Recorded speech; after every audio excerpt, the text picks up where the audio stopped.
From Studio 1A in Tampa, Florida, comes a talk show that really feels your pain and tells you like it is.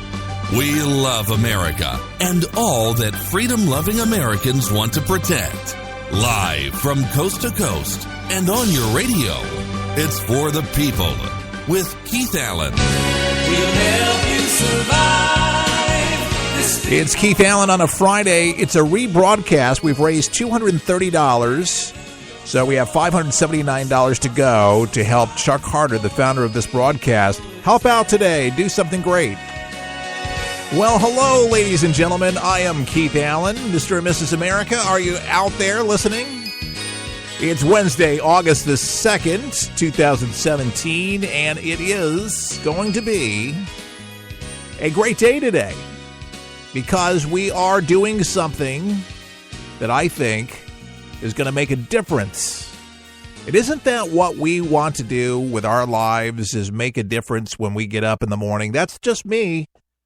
I'd like to be busy doing things that are productive, things that are fruitful. I mean, that's what we're supposed to be about, right? Doing things that bear fruit.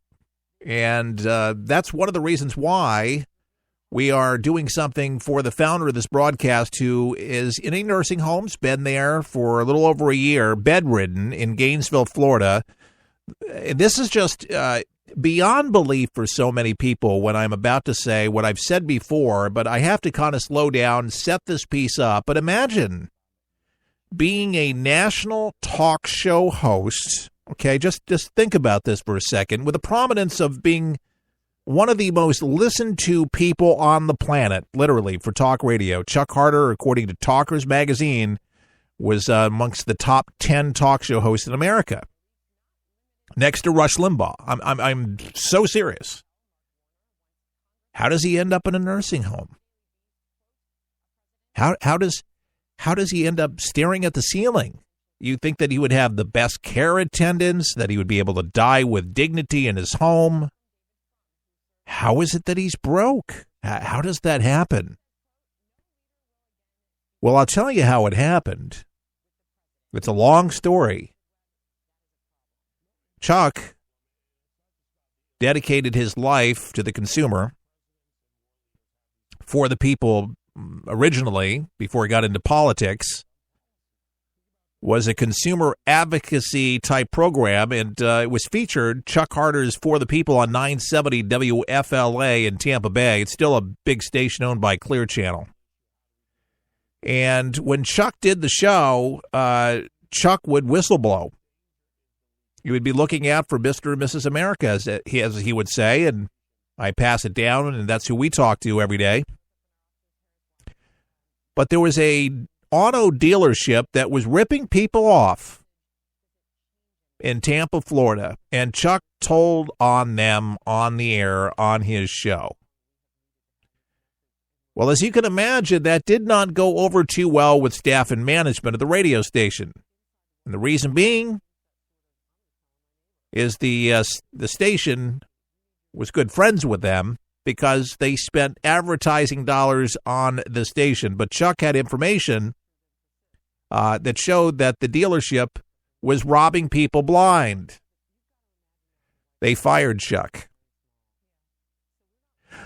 But what Chuck did was he started his own radio network, and thank God he had some savings from his father that owned a factory many years ago and spent a fortune on it, the Sun Radio Network.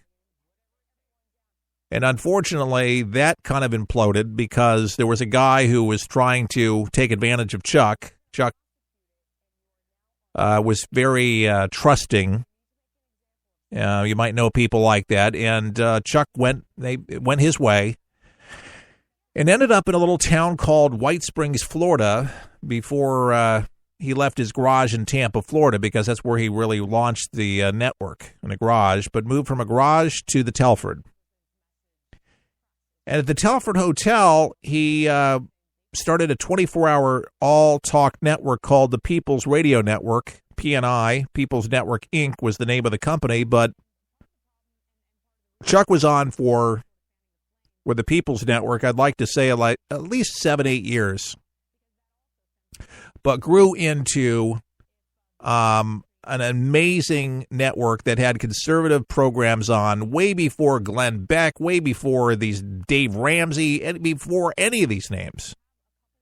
And stations ate it up, loved it. This is before all the big stations owned 100 stations, if you will. There were still stations that were owned by mom and pops, and Chuck was on over 350 radio stations, over 60 cable outlets, shortwave radio stations, 2 or 3 of them, high-powered. It was a pretty big deal, and the Order Center took in millions of dollars, except Chuck only took in a school teacher's salary at around close to maybe $30,000, $30,000, because he had a payroll to pay other talk show hosts, other expenditures.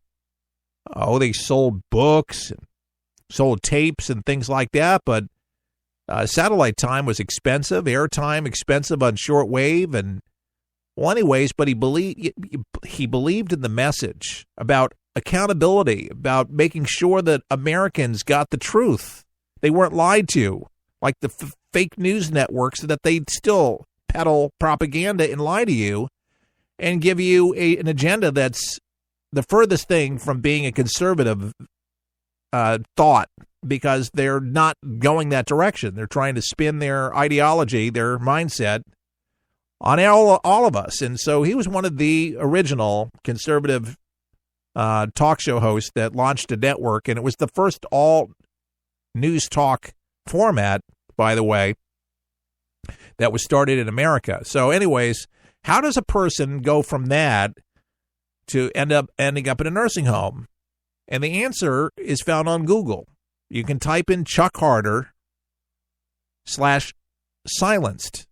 And you can read a big article by WorldNet Daily that talks about how Hillary Clinton put the IRS on Chuck for 18 years and took the microphone from his prominent voice. And what did they find at the end of the 18-year audit? Nothing. He didn't do nothing, but they accomplished everything, the Clintons, they did, because Chuck was on them, on to Bill, Slick Willie. Oh, yeah. They hated him. They used to listen to Chuck's show from the White House. I had people tell me in the White House that they listened to it. I held in my hand from Hillary Clinton a letter back in the 90s to get Chuck off the air immediately. That kind of abuse of power, folks, caused Chuck's prominence to wane and lost his stations and lost income. And that'll age a person. And that's all he did since he was a teenage disc jockey in Chicago, in Elgin, Illinois, where he first started. A nice black man, as Chuck puts it, gave him his first job. But when you take something away from somebody, it's like you take a piece of their soul when you know that's what they do. And I think that everybody kind of has something they can contribute to this thing we call life here on planet Earth, that God gives us gifts. And Chuck had a gift to not just sound good on the radio, but had an amazing mind. And the kind of show that you could actually listen to for hours at a time. And he did a 3-hour show from 2 to 5 Eastern every day. And you could listen to 3 hours of the broadcast, and you would never get bored of listening to the show. Never get bored. And there was only one other talk show host that I was aware of that had that ability. And you might remember him. His name is Bruce Williams. And he was on TalkNet. And I could listen to him for hours and hours at a time because he was interesting, fascinating to listen to. And the information that was given and his take on the world was just unique. He liked it. It was neighborly, but it was a companion. And Chuck was that. But he educated, he informed, he whistleblowed, because he did it because it was right. When you speak truth to power, folks, you're going to take a lashing. Oh, yeah, when you hit the right nerves. But Chuck thought that was the right thing to do. And by the way, you know who hit some nerves? Somebody you might know, Glenn Beck did, and he was on Fox News. Remember he had his program on the Fox News channel? Well, advertisers were dropping off like you wouldn't believe, and he lost his broadcast, and he moved from New York City to Texas.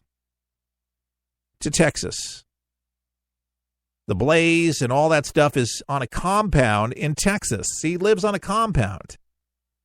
Barricades himself in.